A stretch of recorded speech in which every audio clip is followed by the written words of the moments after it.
Magandang hapon sa ating lahat. Ako ay taga-Tacloban. Sa lugar ni Los. Video presentation. Pero bago ang lahat yan, Kuya Miko, kakausapin ko muna ang ating mga kapatid, mga kababayan, mga kaibigan natin in 1 to 2 minutes po, mga moments. 1 to 2, very short lang po. In your own way, ano ang naging ambag ng inyong sektor, grupo, or ikaw sa laban na ito? 1 to 2 minutes. Magandang hapon po sa inyo lahat.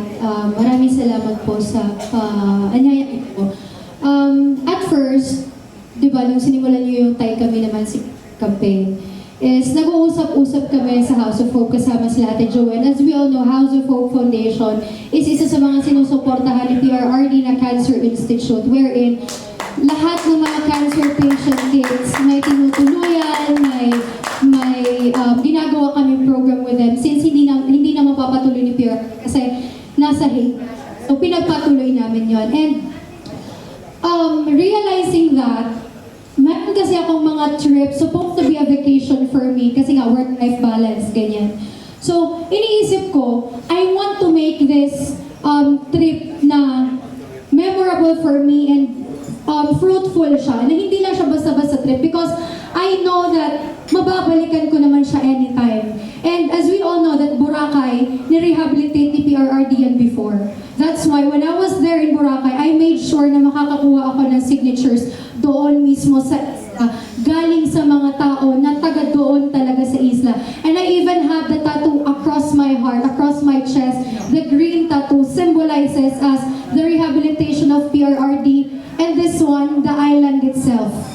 Ayun. And of course, when I was also in Siargao, though may mga tao na hindi naman talaga lahat kasama natin sa labang ito, pero doon talaga napatunayan. They even had a building called Duterte Building as a protest also to show everyone na Tay, kami naman, because everything that you did for us, it's our time to pay back, or dapat kami naman ang magtatanggol sa'yo. So yun na po. Maraming salamat. Maraming salamat po, Ms. Inday Mori, no?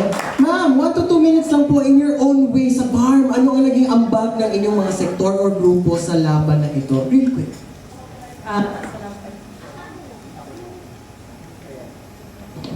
Assalamualaikum warahmatullahi ta'ala wabarakatuh.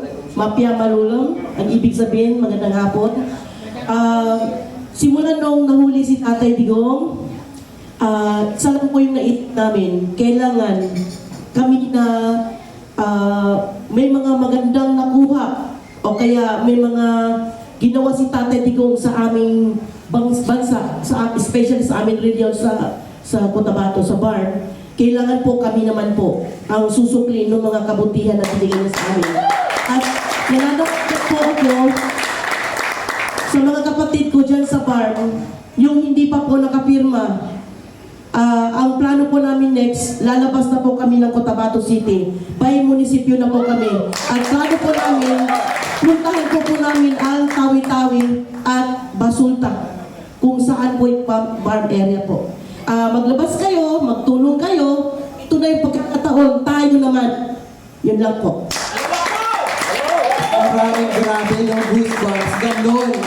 Magmahal ang mga taga-BARM. Thank you so much. Mabuhay po kayo, ma'am. Sir, 1 to 2 minutes. In your own way, ano ang naging ambag ng inyong mga sektor or grupo sa laban na ito? Ano po yung group niyo po ulit, sir?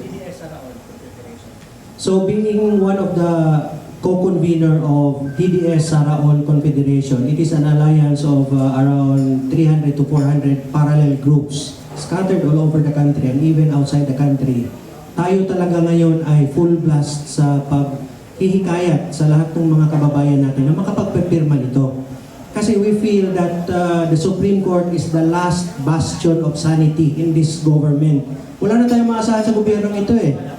So feel natin na with our numbers, with our strength, with people all over the country signing this Tay Kami Naman initiative, baka naman pwede nating ma-request yung mga kagalang-galang ng mga Supreme Court Justices na aksyonan na nila ito. Kasi kawawa yung matanda doon sa The Hague. In fact, me personally, minsan, sometimes, no, magigising na lang ako madaling araw. Tapos iiyak na lang ako. Mafe-feel ko yung ano yung sinapit niya doon. No? Yung misis ko nga sabi niya, ba't ka nagising dyan?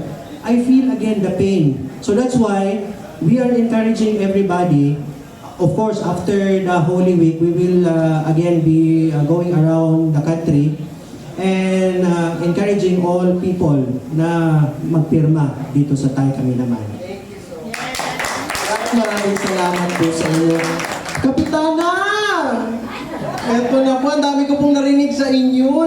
Grabe din yung effort ninyo, Kapitana. Para kay PRRD. Kwento nyo naman sa akin, 1 to 2 minutes lang, in your own way, ano ang naging ambag ng inyong mga sektor o grupo sa laban na ito?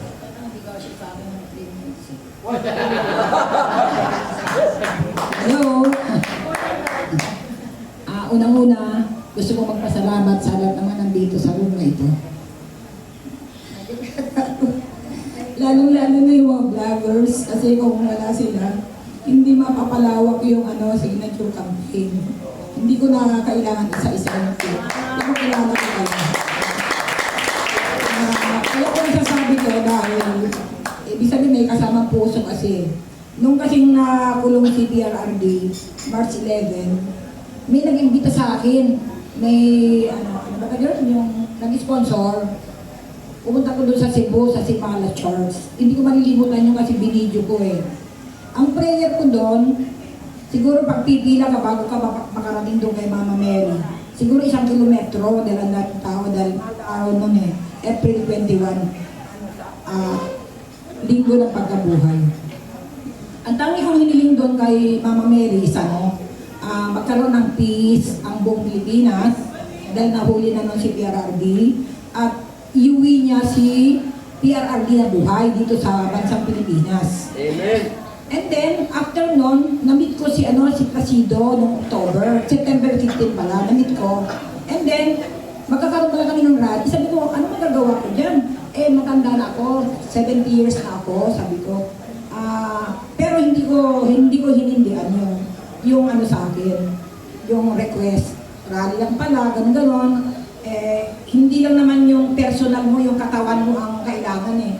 Kung ano yung magagawa mo, yung panahon mo, yung talent mo. So, grinab ko yun. Kaya, yung lingkod, kasama nila Placido, yung mag-start nung September 13, 15, nung nag-resign yan si Martin Romualdez sa Batas sa Pambansa. Nung September 21, nung October 12, nung November 16, November 17, November 18. Ibig sabihin, kailangan i-explain ko. And then, natapos ako na mag-rally, andun pa rin, hindi pa rin nagre-resign si Bangag. Diba?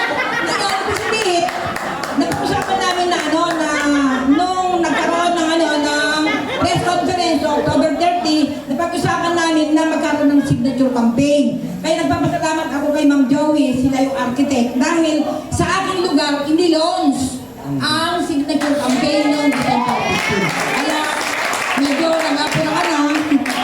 Hindi na lang, diba?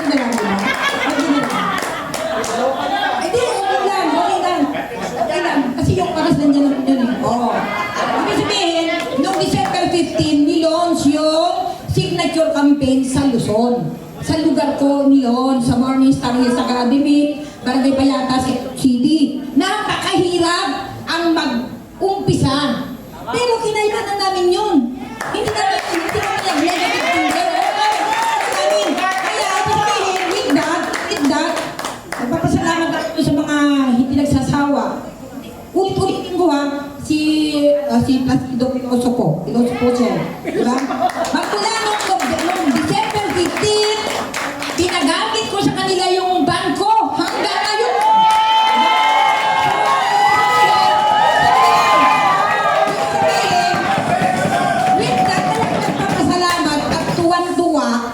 Iilan lang kami noon eh. Di ba? Pero ngayon, napakarami na.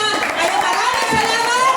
Hindi na PRRD mula sa daig. Maraming salamat po. Kaya eto, tita pasensya na po. Pero salamat po 1 to 2 minutes lang real quick. Ano po ang naging ambag ninyo sa sektor yung grupo para laban? Sumama sa laban. Maganda hapon sa ating lahat. Ako ay taga Tacloban. Sa lugar ni Los. Pero maraming organization doon na nag-volunteer talaga. Alam niyo Sir Wendell, nag-volunteer para mag-signature campaign. Pasikreto pa. Dahil binabantayan. Tapos, pero patuloy pa rin. Ngayon na ipagpapatuloy at sinabi ni Senator Robin, talagang ibubuhos na talaga natin ito. Bring him home!